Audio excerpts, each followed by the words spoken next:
Cancers, welcome back to my channel. Let's take a look at what the next 72 hours has in store for you. If you're new here, welcome. Hopefully you take some messages from my readings. If you do, and you want to see future uploads from my channel, feel free to subscribe so that you never miss a beat whenever I upload here.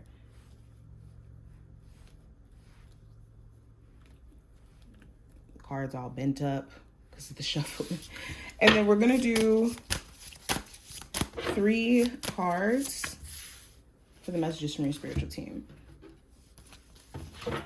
For Sun, Moon, Rising, and Venus placements, what does the energy look like for the next 72 hours?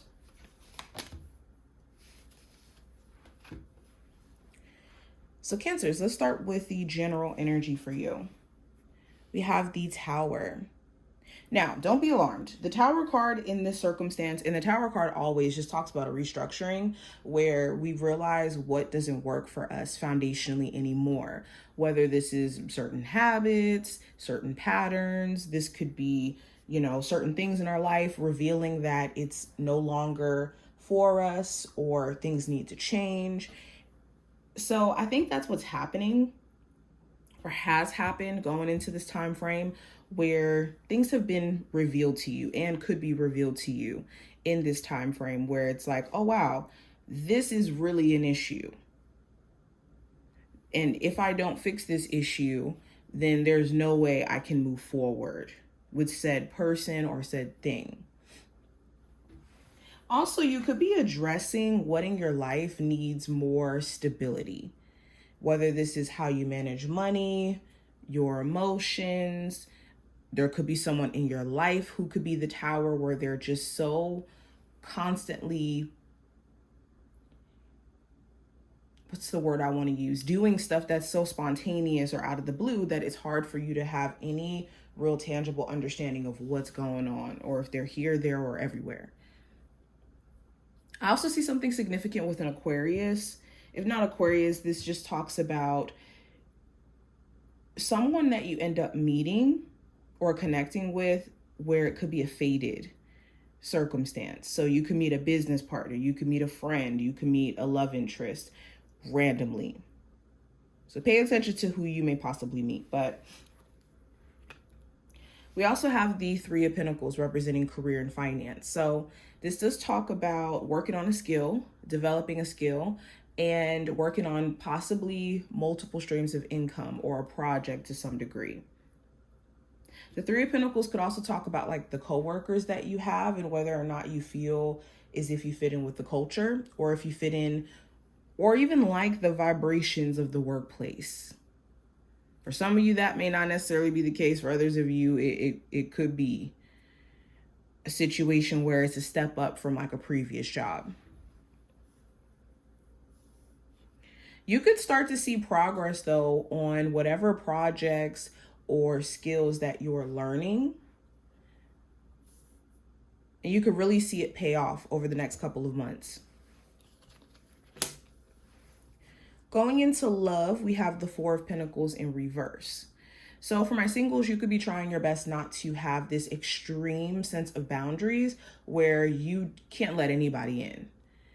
So of course, after you go through some disappointment and you learn like, okay, love does have to have a level of boundaries, you go through a period where you develop extreme boundaries until you realize what healthy boundaries look like. Not extreme, not too loose, but healthy, right in the middle. And I think you guys are getting to that place. The 4 of Pentacles in reverse could also talk about like not wanting to lose yourself to a relationship, or being in a place to where you're finally willing to let go of something that you were holding on to emotionally, and it may have stopped you from dating. For my Cancers who are in a relationship already, this does talk about like there being conversations around money. Money that's saved, money that's not saved. Finances could be putting a damper on the relationship for some reason. For others of you, this could talk about there being points of betrayal or disappointment, and this may have made you or your person shut down, and this has been kind of wearing at the relationship to some degree as well.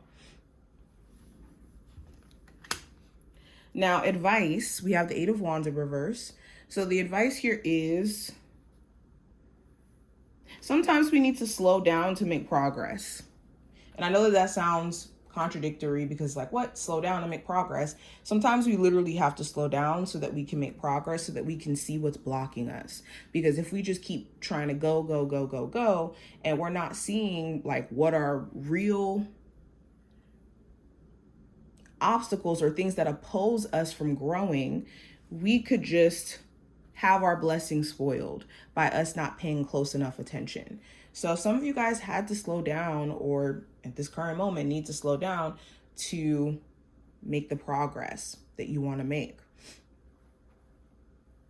The other piece of advice with any travel plans or moving plans that you have, it's really important that you're making it as easy as possible on yourself in terms of either the scheduling around this, or when it comes to like the process in which you're going to be moving your stuff or how you're going to relocate. Now, a possible challenge you may run into, I have the Five of Wands. So the challenge may be having other people around you who are extremely competitive or drama filled, and they could project their drama onto you. This could be, you having certain friends and they're always in drama and they always want you to listen to it. Or drama in the workplace where everybody is gossiping, talking about each other. And this could make it hard for you to focus. But it's definitely other people and them being like a distraction energetically. Some of you guys, you could be conflicted about someone where it's like, I don't know if I should let this person still be in my life. And that decision could feel like a huge decision to make. Now, last card. This is going to represent the outcome of this time frame. We have the Page of Swords. So the Page of Swords talks about curiosity. It talks about exploring ideas and also having small talk or communication startup, either with a new person or an old person. So I do see those types of themes coming up. You could have a lot of questions in regards to somebody who you're getting to know, whether or not they're genuine or if they're hiding stuff. You also could have an idea that's really on your brain that you would love to pursue. And it's all these questions around whether or not it's going to pay off, if you're actually going to see money come from it. Now, let's go deeper. Let's look at the messages from your spiritual team. We have ask for your needs to be met. God and the angels come to your aid only if you make a free will choice to be helped. And it begins with asking. It doesn't matter how you ask God for help, but only that you do so. The same holds true with clearly asking other people to assist you. We also have moonlighting. You can start working on your dream career part-time while keeping your other job to pay the bills. Soon your dream career will take flight and fully support you. Beautiful. And last card we have repetitive patterns. I embrace inner and outer change. So final message is, don't be afraid to ask for help. This is why you have a spiritual team. This is why you have ancestors. This is why you have God. You have the support. Ask for your needs to be met and be very clear and intentional in how you ask. Before we ask for anything, we have to make sure that we're 100% clear on what we want.